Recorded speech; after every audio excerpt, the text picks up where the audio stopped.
আমাদের প্রিয় নবী হযরত মুহাম্মদ সাল্লাল্লাহু আলাইহি ওয়াসাল্লামের একজন কালো সাহাবী ছিল।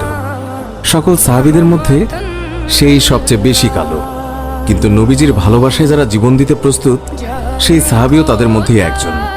প্রিয় নবীও তাকে অনেক ভালোবাসতেন। একদিন সেই কালো সাহাবীকে নবীজি বললেন, তুমি সারাক্ষণ আমার সাথেই থাকো, তাই আমি তোমার কাছে কিছু কথা জানতে চাই।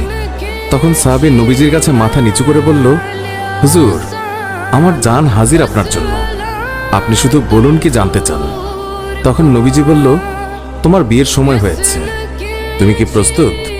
কালো সাহাবী মাথা নেড়ে বলল, হুজুর, আমি এত কালো, আমার কাছে কে মেয়ে দেবে?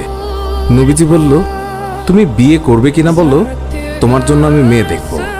এই কথা শুনে কালো সাহাবী খুশিতে কেঁদে ফেলল আর বলল, হুজুর, আপনি আমার জন্য মেয়ে দেখবেন, আমার কাছে এর থেকে বড় পাওয়ার কি হতে পারে?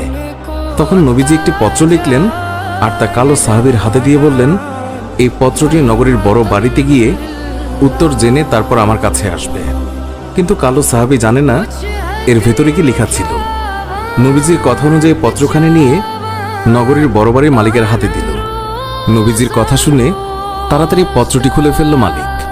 তার মধ্যে লেখা আছে, আসসালামু আলাইকুম, আমি মুহাম্মদুর রাসূলুল্লাহ সাল্লাল্লাহু আলাইহি ওয়াসাল্লাম আপনার কাছে আমার কালো সাহাবীর জন্য আপনার মেয়ের বিয়ের প্রস্তাব করলাম।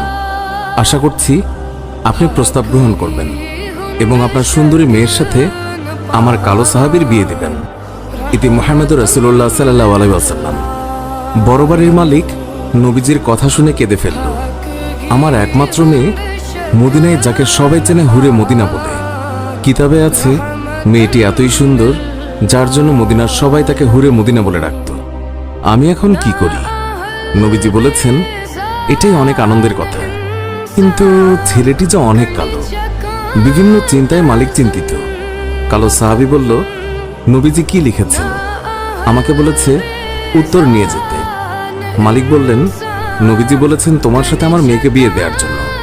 তখন মালিক সাহাবীকে বললেন, বাবা, তুমি এখন যাও, নবীজিকে গিয়ে বলবে আমার মেয়ের সাথে পরামর্শ করে উত্তর পাঠিয়ে দেব। তখন নবীজির কালো সাহাবী মন খারাপ করে ফিরে যাচ্ছিল। এমন সময় ওই মেয়েটি দৌড়